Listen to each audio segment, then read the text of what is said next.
আগের অনেক ভিডিওতে তোমাদের সঙ্গে শেয়ার করেছিলাম যে আমরা একটা গাড়ি ভাড়া করে চারিদিকটা ঘুরছিলাম দীঘার। প্রথমে গিয়েছিলাম তালসারি, তারপর লাল কাঁকড়ার দেশে, তারপরে এখানে এসেছিলাম উদয়পুরে এসে না এক অবাক কাণ্ড। আমরা দীঘার জলে যে এত কাদাগোলা জল কোথা থেকে আসে না, আমি পুরো অবাক। এর আগে ফোনে অনেক ভিডিওতে দেখেছি, তারপরে এখন আমি নিজের চোখে সেটা প্রমাণ তোমাদের সঙ্গে, তাই ভাবলাম ভিডিওটা শেয়ার করি। দেখতে পাচ্ছ কি পরিমাণে সমুদ্রের জলটা পুরো কাদাগোলা আসছে, একদম প্যাচ প্যাচে কাদা।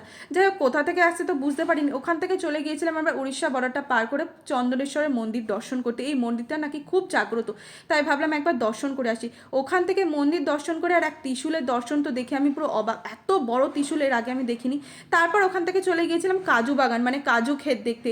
গাছে এরকমভাবে কাজু ঝুলছে, এই প্রথম দেখলাম। আর এই ছোট বাচ্চাগুলো না এরকম গ্রামের অলিগলিতে না এরকম কাজু বিক্রি করছে।